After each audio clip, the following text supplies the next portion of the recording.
Good day, everyone. So my name is Ms. Carol Zoe M. Sumaga, and I am your instructor in GNED 10. So for the last 2 weeks, we've done discussing Lesson 1, which is Introduction to Gender and Society. As you've already know, society is composed of a group of people that share together an ideas and different things. So also, we've talked a lot of things regarding gender or terms regarding gender last time. And gender is a social construct. And also, I've already told you that society is composed of different forms, types, and also it has its own characteristic. And also, I've already told you last time that gender is a social construct while sex is a biological construct. So that is their difference.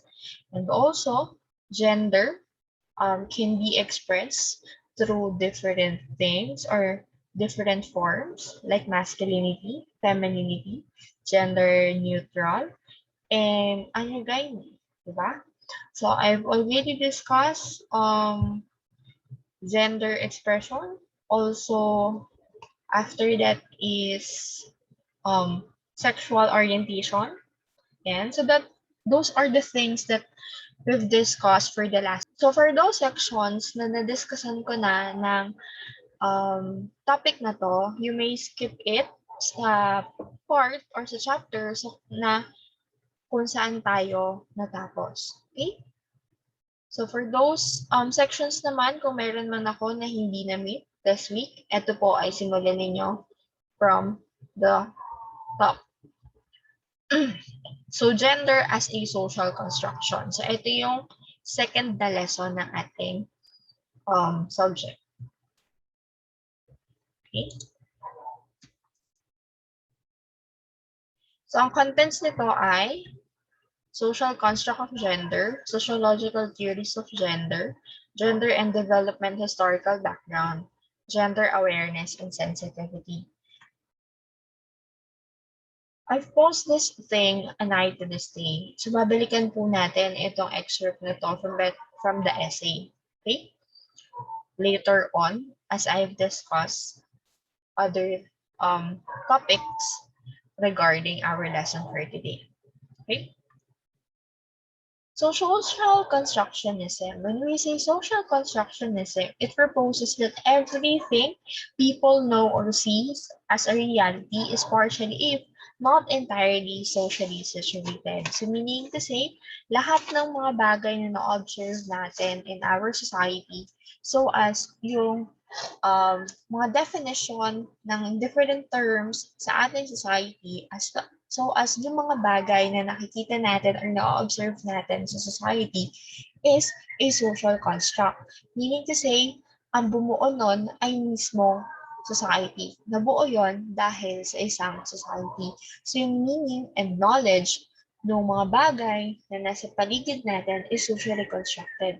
Social constructionism is generally viewed things as natural or normal in the social yung mga bagay na sa tingin natin na normal or natural is socially constructed. So yun yung pinaka-point out ng social constructionism. And there are different constructs in our society. So like for example, there are 4 na madalas natin na makikita sa ating society, which is number 1, yung race, number 2 is social class, number 3 is gender, and number 4 is disability ng isang tao. Na nabanggit ko na example ng social construct were not really an accurate reflection of a society. So, hindi yun totally, yun yung pinaka nagre-reflect sa ating society, yung social constructs na yun. Okay?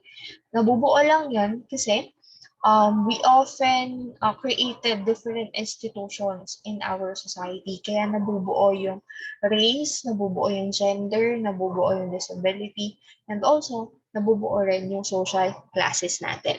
Okay? Another example of social construct is money. So money is good for nothing unless you know the value of it by experience. So as you remember, any transactions here in the Philippines is kailangan natin ng pera. We have to deal with it by money. Like for example, bibili ka ng suka sa tindahan, kailangan mo ng money para makapag-exchange ka ng different goods, right?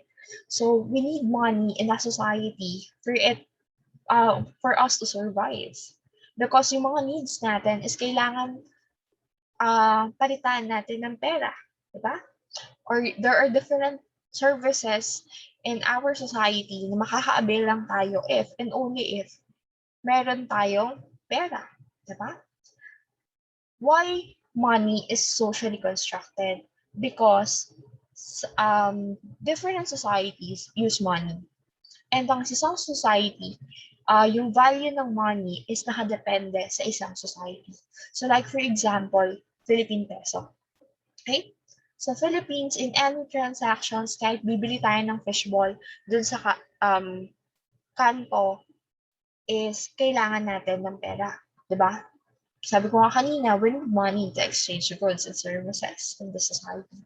So, ang money, may value lang siya sa isang society. Kaya kung mapapansin nyo, different nations in our world or on earth is iba-iba yung currency. Kasi, nakadepende yung value ng pera sa isang society. Nakadepende siya sa value or nakadepende siya sa kung ano yung magiging value nito sa isang society. So like for example, ulit, yung Philippine peso. Sabi ko nga sa inyo kanina, kailangan natin ng pera to survive in the society. So as to avail the different kind of services using money, so kailangan natin yon. And ang Philippine peso will only work if and only if we are in the Philippines. Kasi, ang Philippine peso, hindi na natin din siya magagamit kapag nasa ibang bansa tayo. Like for example, we're in Japan. Hindi natin magagamit yung Philippine peso without even exchanging it to their currency or sa Japanese yen nila. Diba? That is why money is a social construct. Another example of social construct is country. Hindi mabubuo ang isang country kung walang human na nag-occupy dun sa lugar na yun. And if there's no human interaction, hindi rin mabubuo ang isang society. So those are the example of social constructs. Moving on, social norms are the unwritten rules of behavior that are considered acceptable in a group or society. Bakit naging acceptable or unwritten rule si social norm? Kasi ginagamit natin to or pinapractice natin to without any written law regarding social norm. Like for example, yung pagmamano. Ginagawa natin to dahil ito yung turo sa atin ng ating mga ancestors. So way back before pa na sakupin tayo ng iba't ibang nations or iba't ibang mananakop sa atin is meron na tayong tinatawag na social norms. It is our practices. So, isa sa social norm nating mga Filipino is pagmamano. So before, 'di ba, pagkakaalis natin ng bahay, magmamano tayo sa mga magulang natin or pagkabalik na natin galing sa school or sa work, magmamano tayo sa kanila because that is the way on how we express our respect to the elderly. And yun yung pinapakita natin sa kanila. That would be our behavior, lalo na kapag uuwi tayo or aalis tayo ng bahay. Another example of social norm is po and opo. So po and opo is used by many of us to communicate, lalo na sa mga mas matatanda sa atin. Using po and opo while communicating is one way for Filipinos to express their or express our politeness sa ating mga kausap, di ba? And also, one of the example of social norms natin mga Filipino is kung paano natin batiin yung mga kaibigan or kakilala natin in the whole way. So like for example, merong mga tao, nangingitian na lang nila yung tao or yung kakilala nila na makakasalubong nila in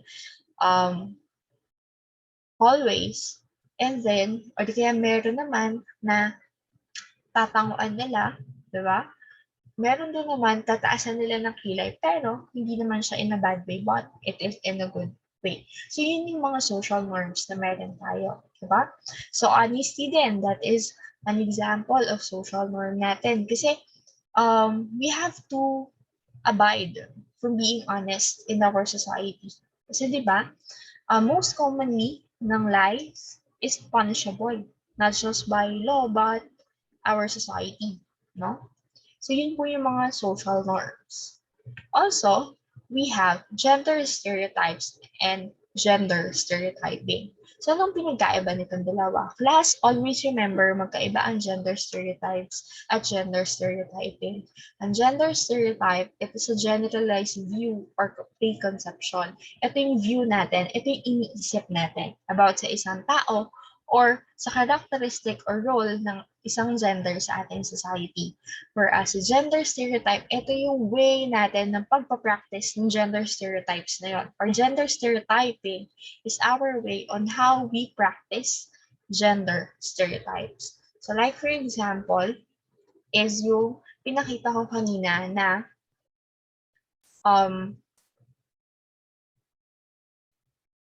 part ng isang essay. Yan. So moving on, so this is Night to This Day. This is an excerpt from an essay.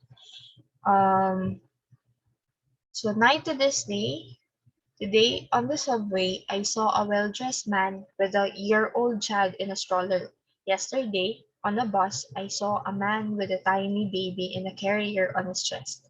Seeing men taking care of small children in public is increasingly common, at least in New York City, but both men are quite obviously stared at and smiled at approvingly. Everyone was doing gender, the men who were changing the roles of father and the other passengers who were uploading them silently. But there was more gendering going on that probably fewer people noticed. The baby was wearing a white reshetted crop and white clothes. You couldn't tell if it was a boy or a girl. The girl in the stroller was wearing a dark blue t-shirt and a dark green pants. As they started to leave the train, the father put a Yankees baseball cap on the hem. Ah, a boy, I thought. Then I noticed the gleam of tiny earrings in the child's ear. And as they got off, I saw a little flowered sneaker and trimmed socks, not a boy after all. Diba? So, kung mapapansin nyo, no, in our society, gender roles and other gender-related things is happening. Diba? So, like for example, nandito lang sa paragraph 1. So, nakita daw ng narrator yung isang lalaki na may dala-dala siyang stroller. Meron naman siyang nakita the next night na lalaki na may dala-dalang baby carrier sa kanyang chest. So, if there is a culture na hindi open for that kind of thought na yung mga lalaki yung mag-aalaga sa kanilang mga anak, is may mabubuo sila na gender stereotype na. Bakit asan yung asawa nito? 'Di ba yung mga babae dapat or yung asawa niya dapat yung mag-aalaga sa anak? Bakit siya or bakit yung lalaki or yung tatay yung nag-aalaga dun sa bata? So most commonly kasi class, 'di ba? Our society has created a stereotype regarding gender roles. Like for example, gender roles for household chores and child rearing activities is kini-carried out ng mga babae. While yung heavy works naman as also yung support or financial support for the family is kini-carried out naman ng mga lalaki. So, on that point, many of us are practicing gender stereotyping on that point, di ba? And dito nga rin sa second paragraph. Nung may nakita daw siya na bata or nung nakita niya yung bata na nasa stroller, meron siyang hawak-hawak or nakasuot ng blue t-shirt, dark blue t-shirt, At saka dark print yung pants niya. At saka nakita niya na sinusuotan yung bata ng Yankees baseball cap. Ang unang-unang pumasok sa isip niya is ang sex or birth sex nung bata is lalaki. But then, napaisip siya ulit nung nakita niya na merong earrings yung bata and at the same time, merong flowered sneaker at the same time may lace trim na socks. So, kung mapapansin niyo class, andun yung gender stereotype, nandun yung practice ng gender stereotyping. Kasi, ang pinost sa atin ng society kapag babae, or mostly sa mga babies, di ba? Ang color codes or codes for their birth sex is color pink, lalo pag babae. Blue naman kapag lalaki. So, ganon. So, kaya ang nangyari from time to time, ang pumapasok sa isip natin once na nakakakita tayo ng mga bata na nakasuot ng dark-colored or blue-related na color ng mga damit or shoes is lalaki. And also, vice versa. So, dun nabubuo yung gender stereotypes at gender stereotyping sa ating society. Okay? So, moving on, let's go back to that slide.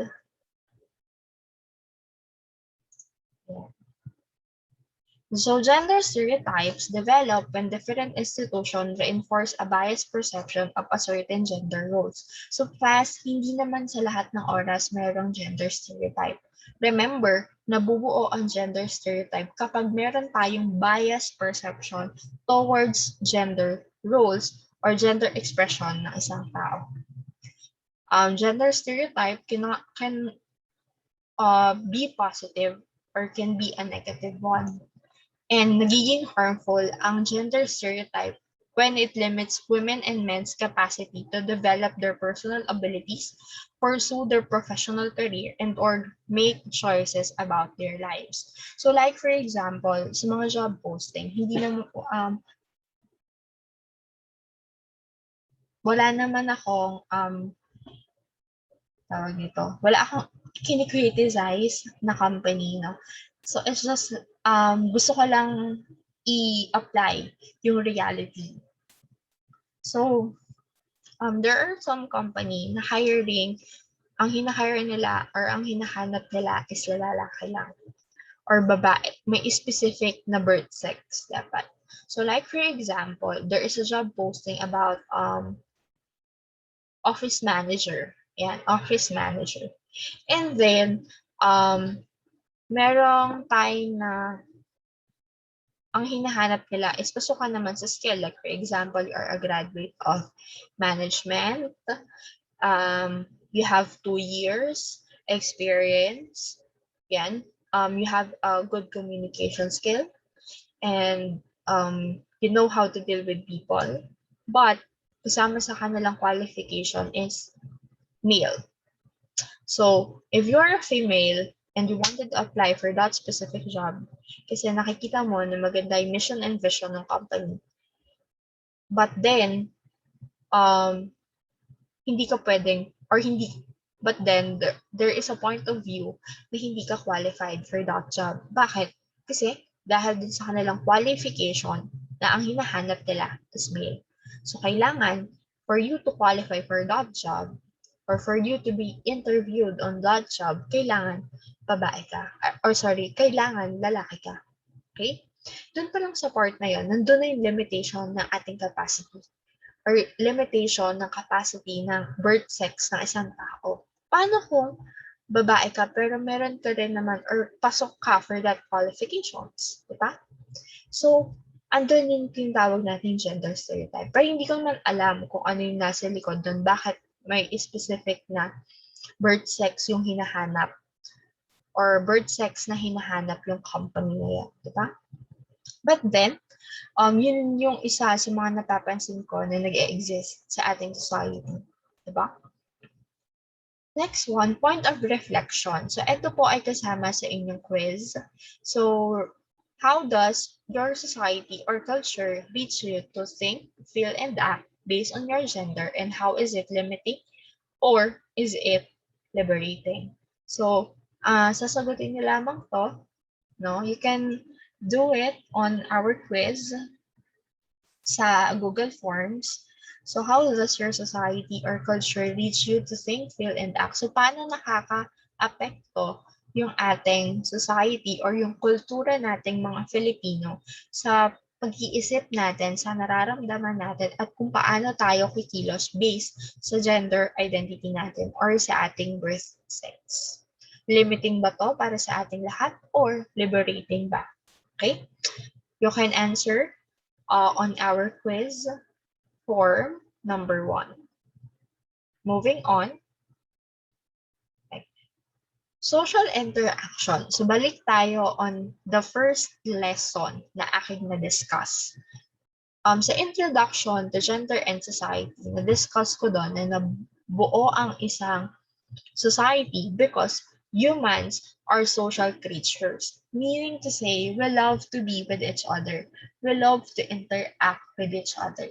So nabubuo ang isang society because of the interaction of humans. So doon din nagkakaroon ng social interaction. So ano nga ba ang social interaction?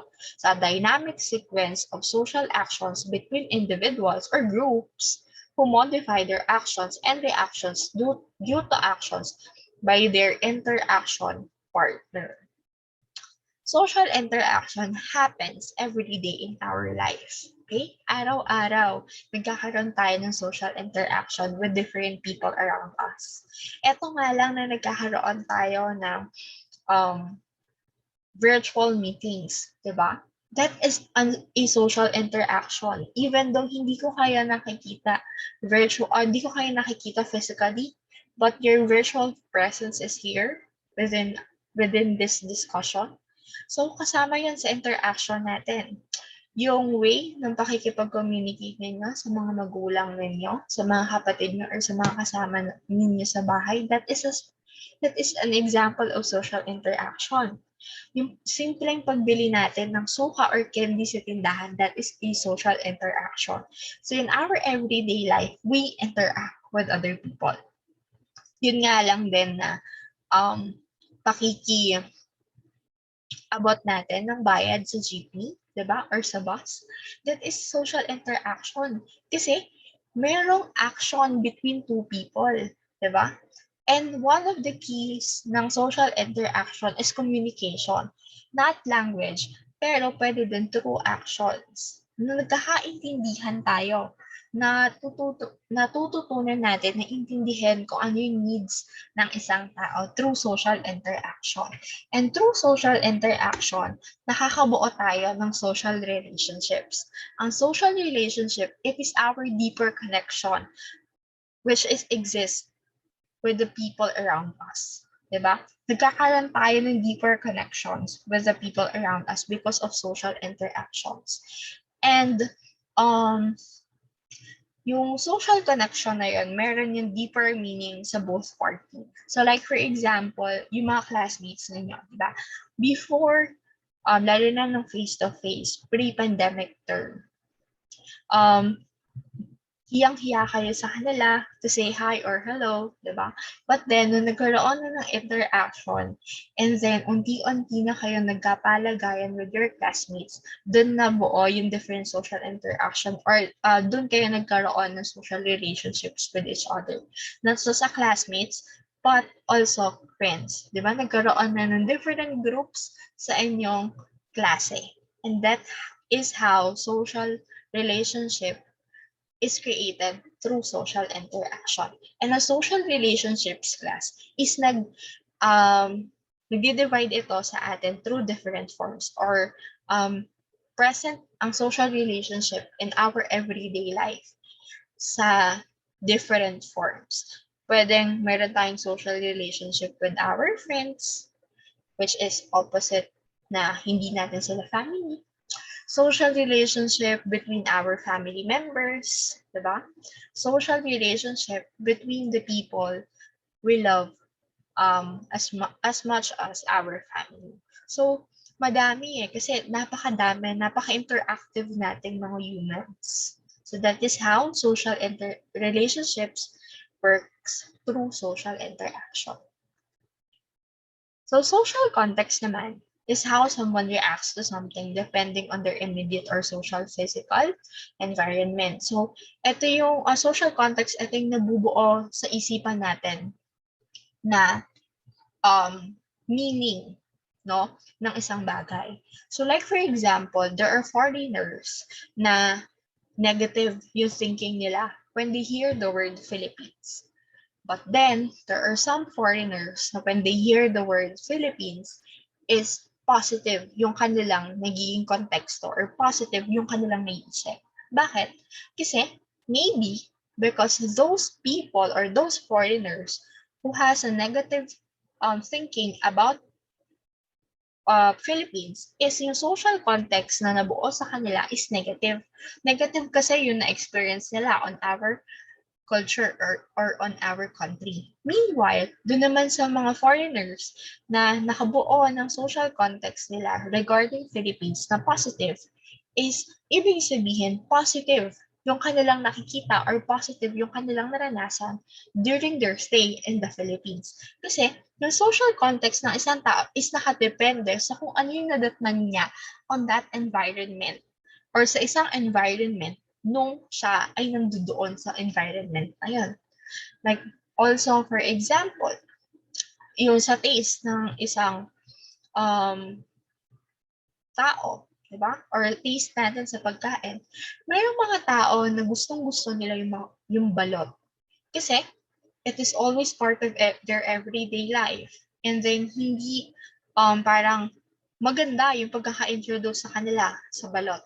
While merong mga tao na ayaw nila ng balot dahil hindi maganda yung pagkaka-introduce sa kanila ng balot, diba? Iba yung naging kanilang context or iba yung nabubuo na konteksto sa utak nila kapag nakikita nila or nakakain nila yung balot. So, ganun din sa atin, mga tao, part ng isang society. Nakakabuo tayo ng social context depending on the immediate or social physical, immediate social and or physical environment na natatnan natin. Next, social construct of gender. What are the different factors that affects us when it comes to defining our gender or defining different gender roles in our society? Siyempre, through the different observation of agents of socialization. Doon natin nabubuo yung construct natin or social construction natin into gender. Ano-ano yan? Ano-ano yung agents of socialization na tinatawag? We have family members, which is sila yung una nating nakakasalamuha within our life. Second one is the educator or yung teachers natin. Third is in church, since Filipinos are known to be a religious person or a Catholic or Christian country. Peer groups or friends natin or circle of friends that we have.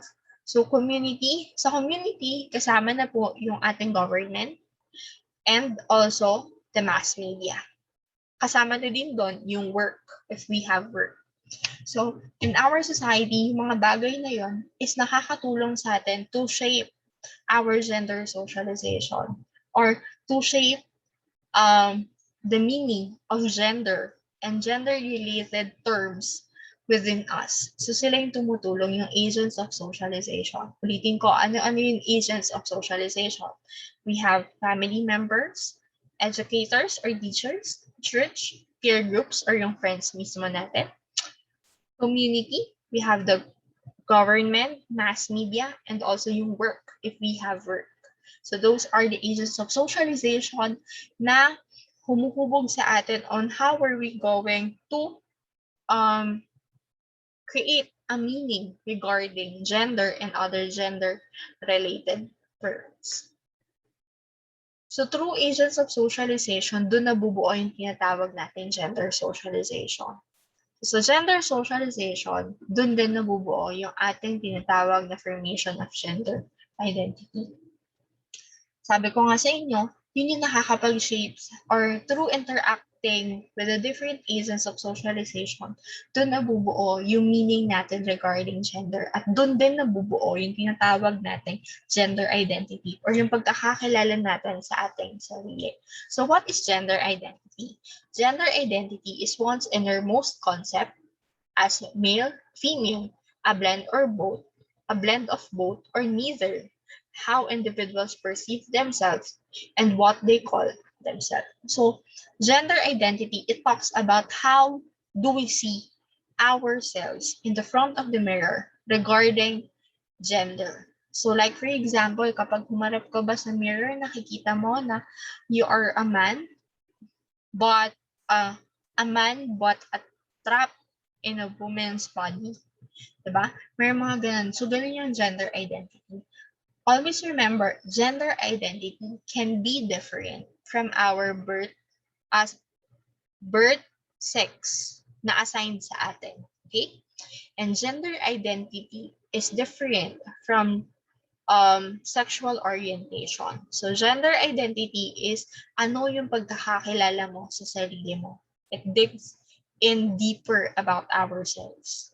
For us, yung sexual orientation is kanino tayo attracted when it comes to social relationships. Okay? Kasi, ang sexual orientation natin is part of our gender identity. Okay? Remember, magkaiba sila ha. Gender identity, ano yung pagkakakilala mo sa sarili mo. Whereas, sexual orientation is kanino tayo na-attract. Okay? Yun yung tatandaan ninyo between the two. Next, there are different theories regarding gender perspective that we're going to discuss for today. So we have here functionalism, symbolic interactionism, and last is conflict theory. So the theory of functionalism recognizes that gender exists in the society, which is expected to promote social stability and shared public values. Also, functionalism sees societies as a complex systems whose parts work together to promote a social stability. And for functionalism, a dysfunctional society is undergoing social change. Okay, ganito. Sa functionalism, ang isang society daw is naniniwala, or ang functionalism naniniwala to na lahat ng member ng society is merong function. So, ibig sabihin, even though you guys are student, meron kayong function. Meron kayong maiaambag sa ating society. And ang pinopromote ng functionalism is yung stabilized na society. Meaning to say, lahat pantay-pantay. Walang masyadong problema in society. And also, meron different system or may sistema sa iba't ibang classes or social classes sa ating society. So, mayroon ako nilagay dyan, dysfunctional or social change. Kasi according to functionalism, if yung methods or yung rules and regulation is not working anymore on that society, masisira yung system and yung society may become dysfunctional. So kapag ang isang society is nagiging dysfunctional or nagiging magulo siya at hindi na nasusunod yung mga traditional rules or traditional roles, ibig sabihin ang isang society is nag-undergo siya ng tinatawag nating social change. So nagbabago yung pananaw ng mga tao on that society. So functionalist theories also believe that men filled instrumental roles in the society while women filled the expressive roles. So when we say instrumental roles, so sila yung mga lalaki daw yung gumagawa ng mga mabibigat na bagay or tumatanggap ng mga mabibigat na bagay. Whereas yung women naman, expressive roles. So yung meaning role sa bahay. So as yung role sa society, like tagapag-alaga, yan, tagaluto, tagalaba, and all. Diba? So, yun yung function daw ng men and women in the society. Whereas, view gender division of labor as important, necessary for the smooth functioning of modern society. So, kailangan daw ng division of labor among genders or among sex or among men and women in our society. So, andun yung point of view ni functionalism na kailangan yung division ng labor between men and women para maging functional ang isang society. Ang negative part for a functionalism is outdated na siya because our society is exercising other methods when it comes to fill filling up the roles of men and the women in the society. So hindi na applicable na yung mga lalaki when it comes to manual labor or yung mga mabibigat na trabaho or type of works isa kanila lang. So also yung mga household chores or yung mga household na gawain is hindi na din siya limited lang for women, no? So, outdated ang functionalism. So as sexist ang functionalism. Kasi bias ito between one gender. So like for example, pag babae ka, kung ano yung role mo, you have to fill that in. Yun lang, yun dapat na role mo. Whereas, kapag lalaki ka naman, yun lang yung dapat na role mo in our society, di ba? So, ang functionalism, it discourages yung pangangarap between the two or between role ng babae at lalaki. Like for example, kung babae ka, nasa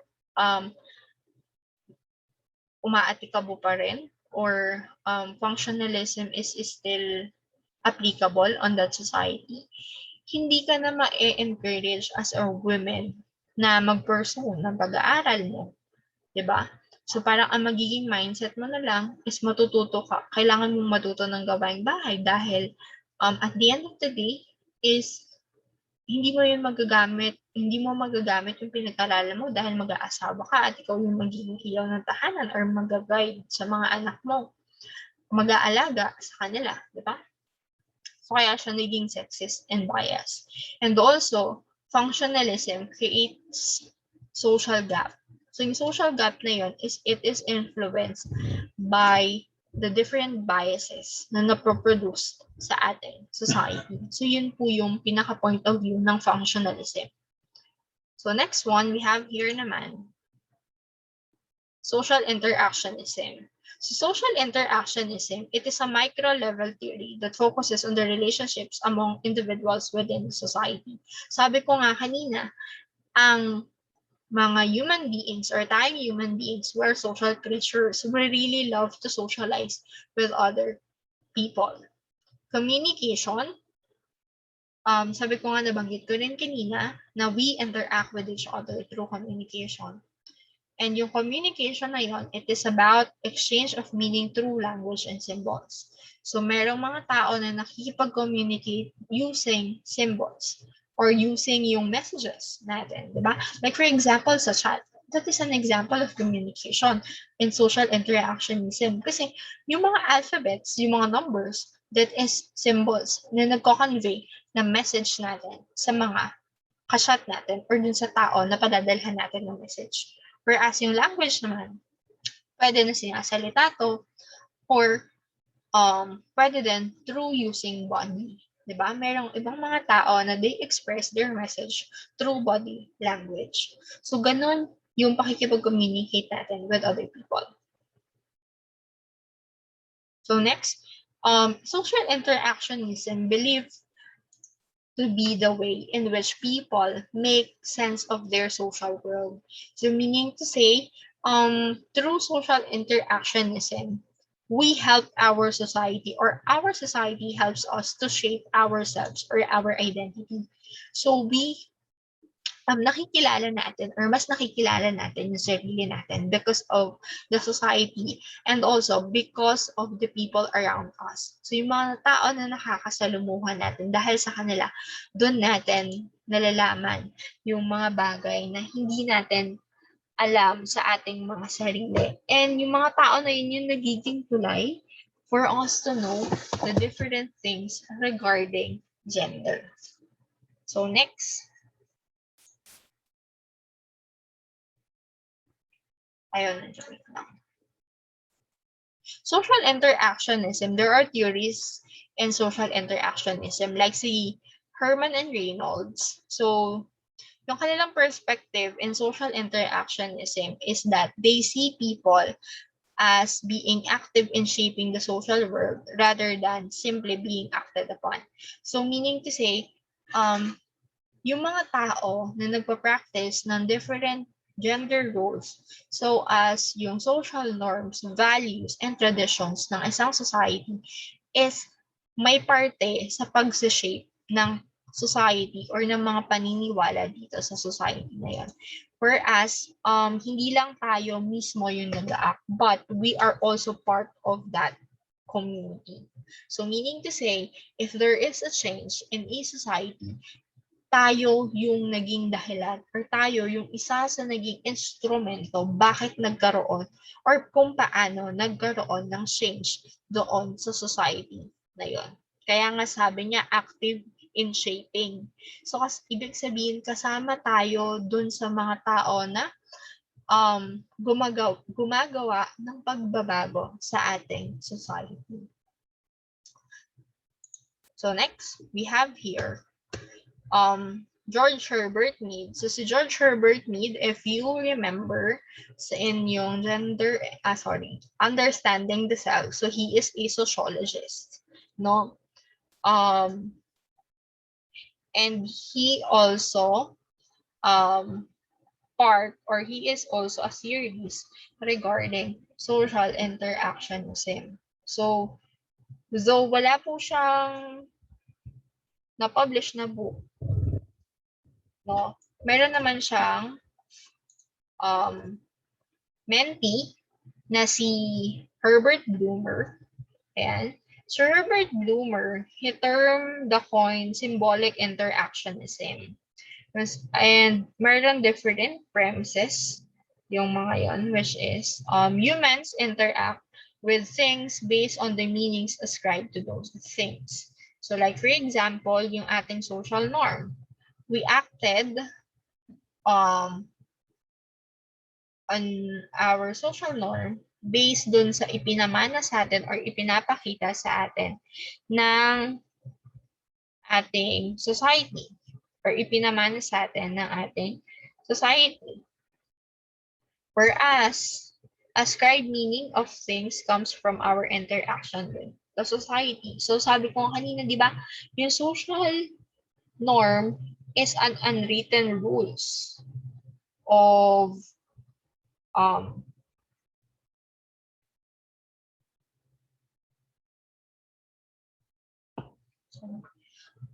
sabi ko nga kanina, social norm is unwritten rules, di ba, in the society. Kasi, social norms is always practiced by our society. So, kalalakihan natin siya or part siya ng kinagisnan na natin na tradition or way on how are we going to behave. So, napapasa siya from one generation to another. And also, we develop daw our images through interactions with other people. So, di ba, yung mga bata, no, they were always a great imitators. So, like for example, yung mga bata na nakikita nila na may-make up yung kanilang mga mommies, lalo na kung babae yung bata, is nakikita din nila yung sarili nila na gusto nila paglaki nila ganun din sila, mag-make up sila. Kasi we shape our personality or we shape ourselves because of the social interaction we are in. So, andun din yung role taking. Di ba? Mayroong mga bata na kapag tinanong mo sila kung anong gusto nila lang maging when they grew up, is gusto nilang maging police. Kasi, nakikita nila or idol nila or ina-idolize nila yung kanilang tatay. Di ba? So, yun yung nagiging part ng ating social interaction. So, ganun din sa gender. So, nasa-shape natin yung gender because of the interaction with other people, no? And also, meanings of things are interpreted by person when dealing with the things in specific circumstances. So, meaning to say,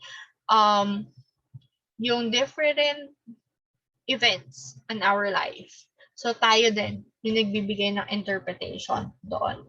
So, tayo lang din yung nagbibigay ng sariling meaning sa ating buhay. So, ang social interactionism, meron din siyang tinatawag na dramaturgical analysis or dramaturgical approach.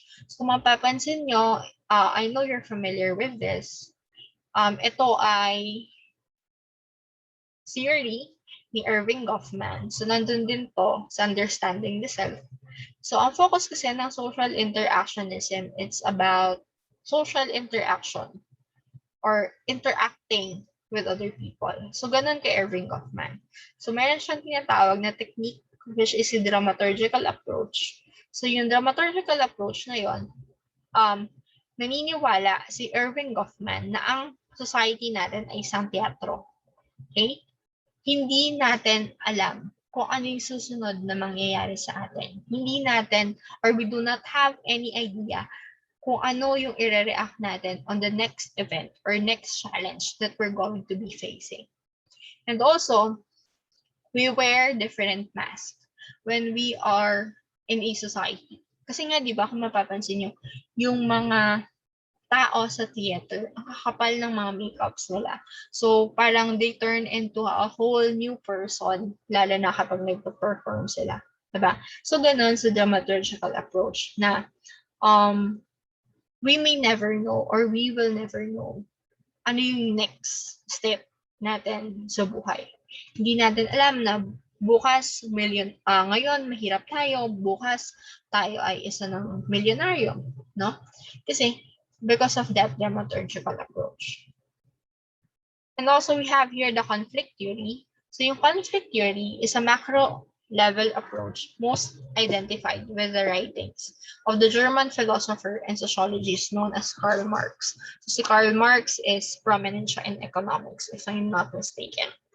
So Karl Marx, or in conflict theory, they believe that yung mga tao in a society should compete with each other to keep the different materials or social related things in our society. Like for example, kailangan mo makipag-compete para makasurvive ka in a society. Kailangan natin makapag-compete para sa ating employment, para sa ating education, para sa housing, sa food, and all.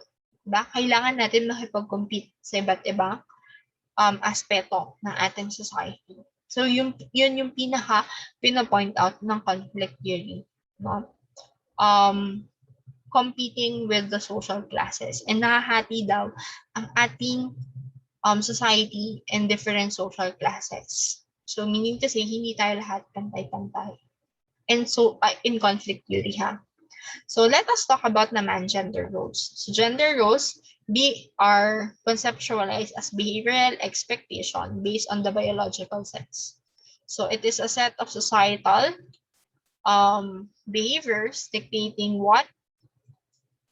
societal norms dictating what types of behaviors are generally considered acceptable, appropriate, or desirable for a person based on their actual or perceived sex. So like for example, sa ating society, women should wear skirts or dress while men should wear pants, di ba? So kapag nagsuot ka ng gender role and inappropriate na clothes, like for example, you are a man, but you are wearing dress and wearing a skirt, yan, pwede, or there are some people na makikriticize ka na, or di kaya pwede na yung iba makabuo sila ng gender stereotype na you are a gay, diba? You are a part of the LGBT community.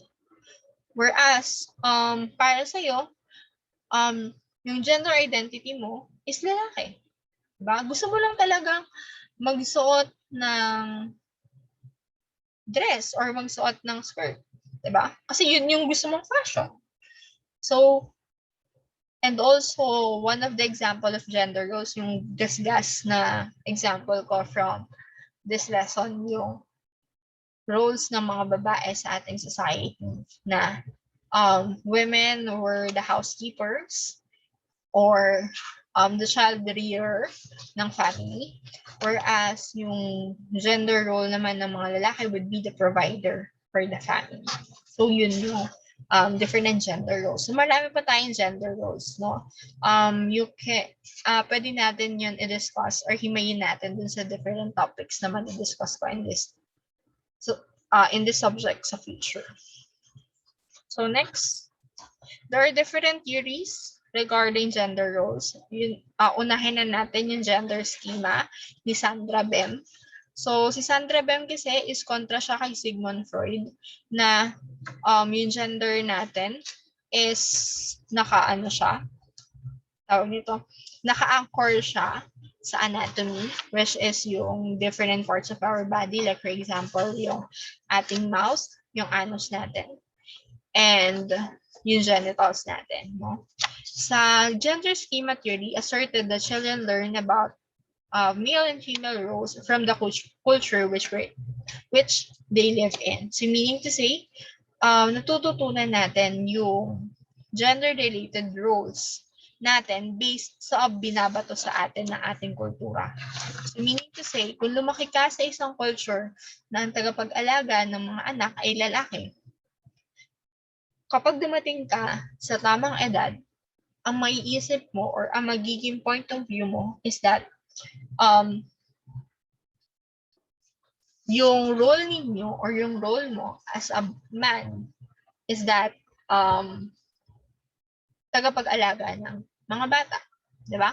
And also, in gender schema theory, children adjust their behavior to align the gender norms to their culture from the earliest stages of development. So meaning to say, nag-a-adjust tayo, nag-a-adjust yung mga tao based dun sa gender norm na ibinato sa kanila ng society.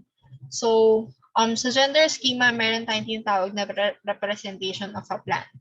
Yung representation of a plan na yon is yun yung set of rules na sineset sa atin ng society for being a male or a female. Like for example, yung male, kailangan kayo yung provider for the family in the future. So for female naman, kailangan kayo yung mag-take care of the kids and the household in the future. So meron tayong representation of a plan. So okay, planado na. So in the future, ako yung mag-aalaga ng mga anak ko, ako yung magbabantay sa kanila, ako yung kasi babae ako. So as on the vice versa naman. And yung different schemas na yon na ibinabato sa atin ng society is pwede siyang mag-turn into gender stereotypes. And also, yung schema ng tinatawag, it is a concept that helps us to organize and interpret the information. So dahil nakakabuo tayo ng information regarding our gender roles and how are we going to interpret it, doon na nabubuo yung gender stereotypes natin and the different parts of our society. Diba? Like for example, baka mamaya nakakita lang tayo ng lalaki na nagsuot ng skirt, tapos in his point of view, part lang yun ng kanyang expression or part lang yun ng kanyang fashion, di ba? Tapos, ginudge natin siya agad na bakla siya. So,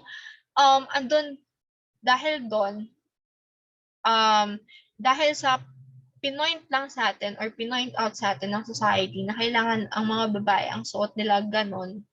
Tapos pag nakita natin siya on the opposite sex, iba yung magiging result sa atin or iba yung ating magiging interpretation doon. Diba? So, ganon yung pinaparating ng gender schema theory. So next, we have here nuclear family model. So yung nuclear family naman refers to the family unit of two parents and their children. So ito yung paniniwala na sa ating society, ang isang family is binubuo ng anak, ng tatay, at ng nanay. So yun yung tinatawag nating nuclear family. So the nuclear family fits the more complex industrial society better, but it performs a reduced number of functions. Strictly traditional view of fixed gender roles. So like for example, sa isang family, ang nanay, kailangan siya yung mag-aalaga ng mga anak. While ang tatay, kailangan siya yung magpa-provide for the needs of the family. So ganun. At ang mga anak, ang kanilang role naman is hubugin yung kanilang sarili or mag-aral ng mabuti para hindi masayang yung mga ginawa ng kanilang magulang. So that is how nuclear family model works. So ating tatalakayin pa yan on the next discussions. Next, there are different theories pa rin regarding gender role. So we have here John Money. Si John Money is, sabi niya, gender roles are developed. He developed the use of gender to describe one's feelings about oneself. So para sa kanya, ang gender roles or yung gender is how are we going to describe ourselves. Yun yung pinaka-focus niya. While si Robert Stoller naman, focus on the gender identity rather than gender role. So emphasizes that one's roles play in the development of one's gender identity. So si Robert Stoller, naniniwala siya na yung mga nakakasalamuhan natin in our environment or in our society can give us a hint or pwedeng makapag-contribute sa ating gender identity or sa pagkakakilala natin sa ating sarili based sa ating gender. And it focus on the gender identity rather than gender role. So, nakafocus to sa sarili natin or sa ibinabato sa atin ng society natin based sa ating gender identity at hindi sa gender role na binabato sa atin ng society. Meanwhile naman, si Judith Butler, naniniwala siya na yung gender is fluid rather than dichotomous. That gender was an activity that one does rather than trait that one has. So, nakafocus siya sa being fluid ng gender. So, meaning to say, ang gender is ito yung ginagawa natin as part of the society. Hindi ito yung trait na meron tayo simula sa pagkabata natin. So meaning to say, para sa kanya, ang gender is nahuhubog siya sa ating society. Okay? So next, we have here naman gender role development. So paano nade-develop ang ating gender roles in the society? So one of the most important areas of human development, yun yung isa. So, hindi lang tayo nagde-develop physically. Syempre, we have to develop our gender role from time to time. So, nagde-develop din yung ating sarili when it comes to socially and also mentally. Kasama na din doon yung pagde-develop ng ating gender role. In fact, the sex of a newborn sets the agenda for a whole array of developmental experience that will influence the person throughout his or her life. So, yung mga experiences natin sa buhay, like for example, yung experience mo nung bata ka, is pwede siyang mag-contribute sa personality mo or sa attributes mo of being an adult. So, kaya mahalaga ang gender role para sa atin. Kasi ito yung tumutulong sa atin to create a set of roles from a child to adulthood. Okay? Next, gender cross-cultural differences. Remember this, class. In every culture, there are different gender roles. And wala tayong tinatawag na gender role or general gender role sa ating nation or sa ating mundo. Lahat ng mga culture sa buong mundo is magkakaiba. At the same time, magkakaiba ng traditions, magkakaiba ng beliefs, magkakaiba ng paniniwala, magkakaiba rin yung sistema ng kanilang society. So as, iba din yung kanilang gender roles. Always remember, para maintindihan natin yung kultura at yung gender roles or yung differences between different culture, like for example, yung gender role ng men and women sa Japan at men and women sa Philippines, kailangan natin matutunan yung way of life na meron sila. Okay? So, gender cross-cultural differences, it talks about that in every culture, magkakaiba tayo ng paniniwala, and then magkakaiba rin tayo on how we define gender. Okay? And also, gender cross-cultural differences talks about that we have to understand or respect yung mga paniniwala and traditions that every culture has. Okay? So, yun yung isa sa mga tatandaan ninyo. So, for the last part of this part, gender neutrality is also known as gender neutralism or gender neutrality movement. It is the idea that policies, language, and other social institutions, like for example, social structure, gender roles, or gender identity, should avoid distinguishing roles according to the people, sex, or gender. So gender neutrality is about na lahat ng bagay in our society should be gender neutral. So hindi natin dapat i-categorize yung isang bagay based dun sa sex or sa gender ng isang tao. Like for example, yung paglilinis ng bahay. Kailangan hindi lang babae ang maglilinis. Kailangan lalaki. Or kailangan both of them is maglilinis ng bahay. So wala dapat na kailangan babae ka, ikaw yung maglilinis ng bahay. Or like for example, lalaki ka, kailangan ikaw lang yung nagtatrabaho para sa ating family. So yung gender neutralism or gender neutrality is ito yung bibigay ng opportunity to avoid or alisin, no? Yung distinguishing roles between men and women or across different gender. So let us have a recap in gender and development mainstreaming in the Philippines. Okay, this is the part 2 of our discussion. So I think this would be just a quick, very, very quick, no? Review for all of us. So gender and development is created. Firstly, before gender and development is created, meron tayong tinatawag na women in development. So, ang women in development gained momentum in 1970s. So, nangyari ito because napansin ng mga babae na yung mga babae is medyo huli sa class ng society. So, maraming disadvantages yung mga babae sa society. So, like for example, before, ang mga babae wala silang karapatan or wala tayong karapatan para bumoto. Diba?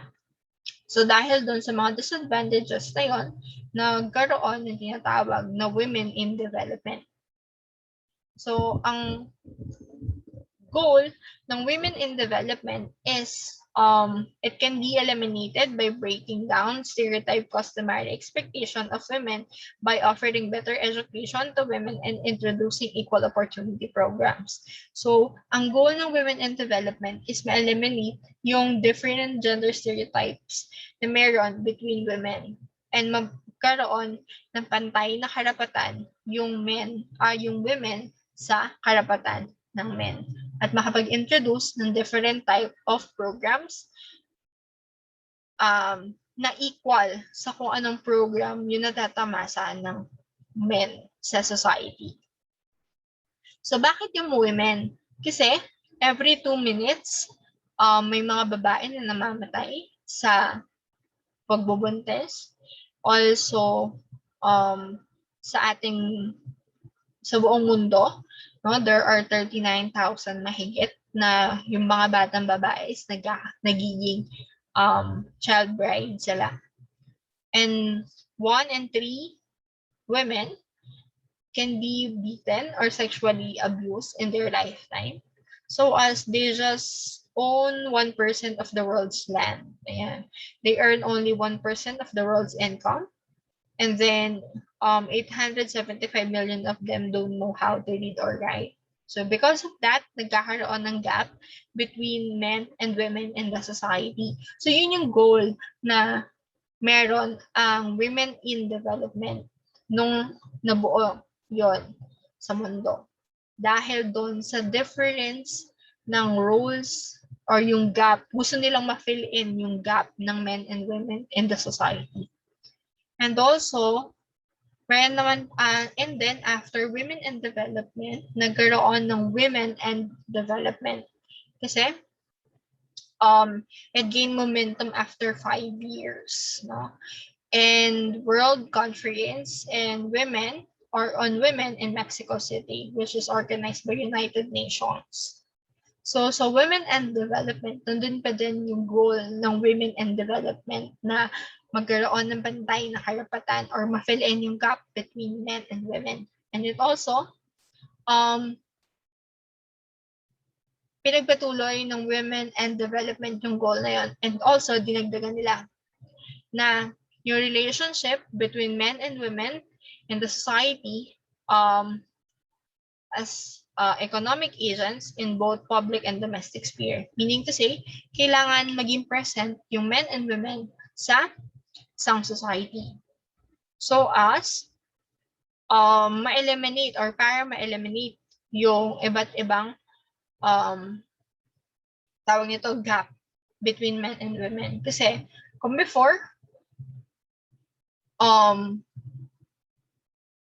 yung vicious cycle na konti lang yung opportunities for women. So, ang pinaka-goal ng women and development is to fill in the gap at magkaroon ng different opportunities for women, which is this time, yung possible virtuous cycle is nagiging ineffective siya these days, no?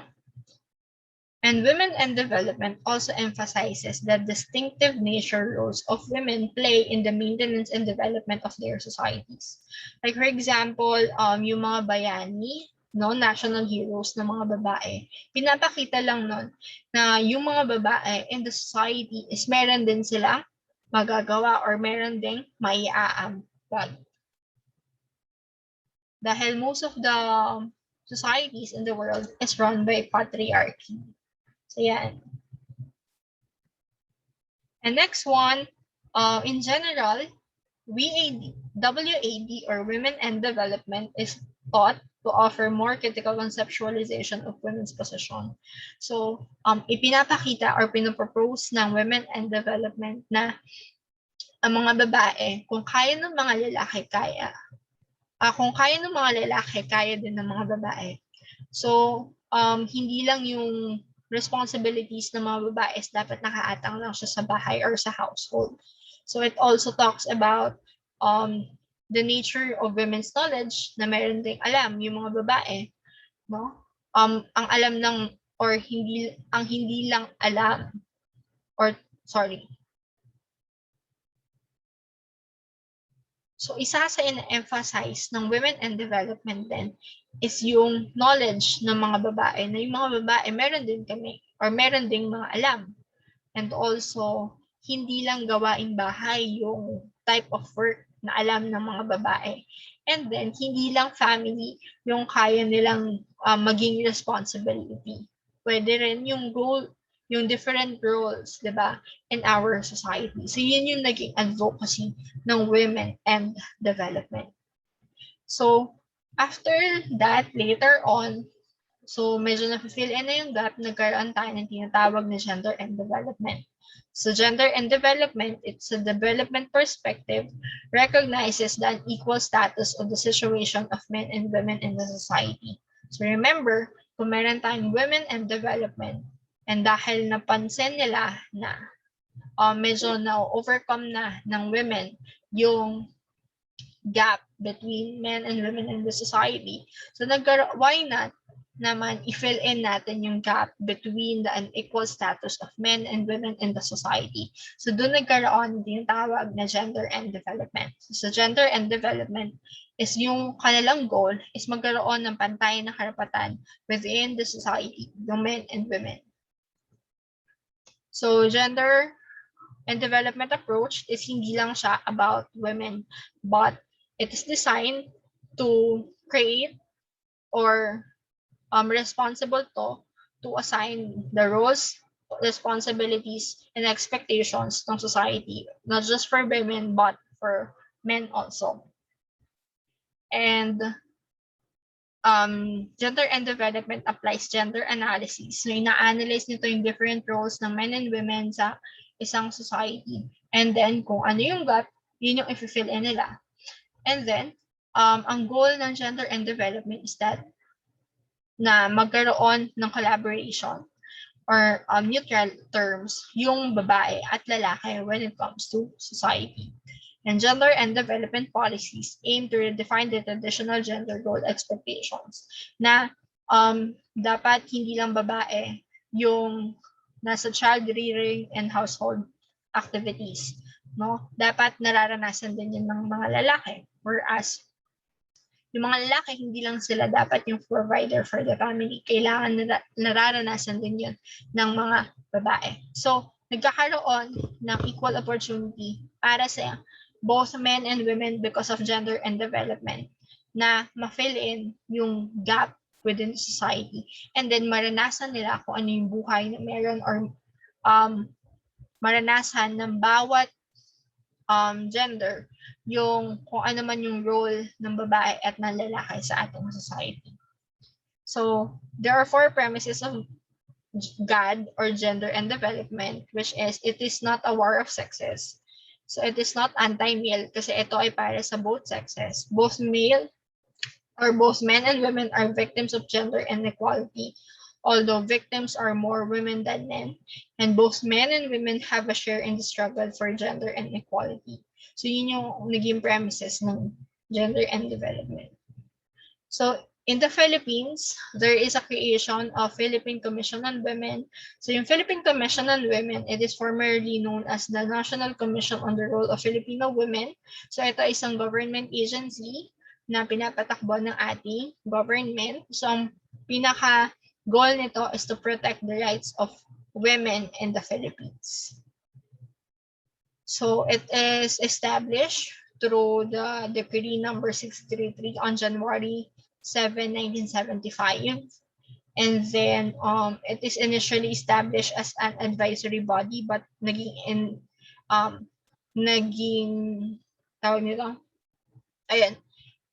agency siya ng government natin kalaunan. And yung aim ng Philippine Commission on Women is that mabigyan ng different policies and programs yung women sa ating society.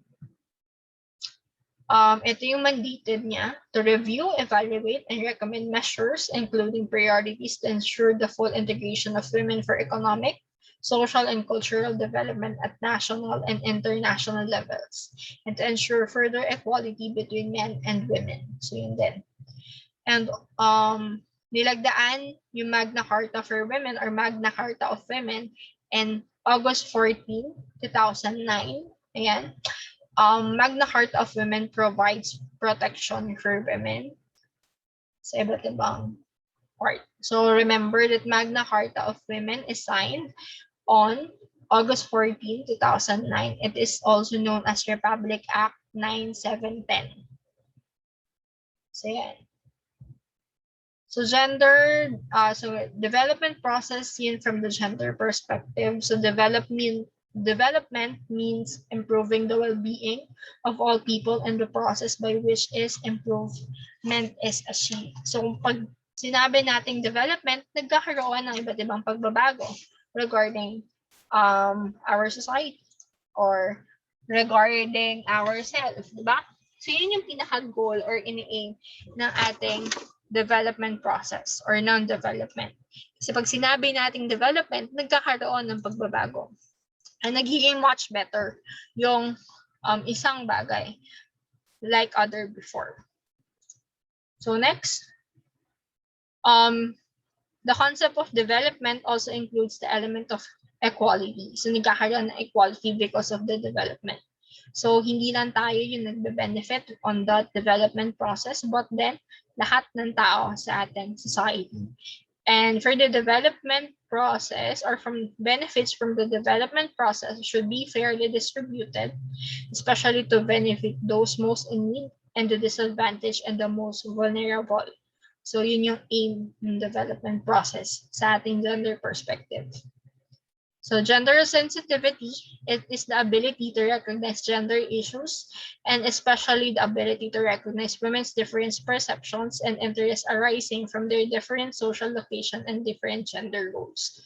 So ang gender sensitivity, it talks about the different gender issues na meron tayo sa ating society. So like for example na lang, yung mga na-example ko kanina na yung hindi pagbibigay ng equal opportunity between men and women. No? Yung one way ng pagiging gender sensitive natin is becoming aware dun sa mga bagay na pwedeng kalabasan ng different gender issues sa ating society. And also, ang aim ng gender sensitivity is for us to develop gender awareness, knowledge, and skills, as well as to change the perceptions and attitudes and behaviors in relation to gender. So yun yung aim ng gender sensitivity. So magiging sensitive tayo when it comes to communication and realizing the different issues sa ating society. When it comes to gender roles or gender expressions ng mga tao na nakapaligid sa atin. So yan. Like for example, isa din sa aim ng gender sensitivity is the safety for both gender, self-confidence ng isa't isa. So how does income generation for men and women, so education for men and women, also yung health, early pregnancy, sa women na to. Ayan. So ang aim ng gender sensitivity also is to educate gender, no, and introduce different perspectives to help both of them to do a decision-making process and utilize yung decision-making process na yun to create gender equal or to create a gender equal community. And we have here empowerment. Ang empowerment naman is it is created because of our gender sensitivity.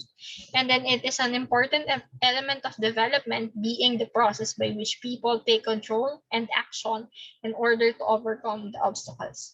So meaning to say, nagbibigay tayo ng motivation sa isa't isa to create a better society for all of us and for the next generations. So equality of opportunity, it means that everybody has an equal chance, especially for equal access, and there is no structural discrimination standing in the way of any individual or social group. So equal opportunity. So like for example, if there is kung may karapatan ng mga babae na bumoto, meron din ng mga lalaki. Kung mayroong karapatan ng mga lalaki to lead a nation, yun din ang mga babae. So, yun yung equal opportunity na tinatawag.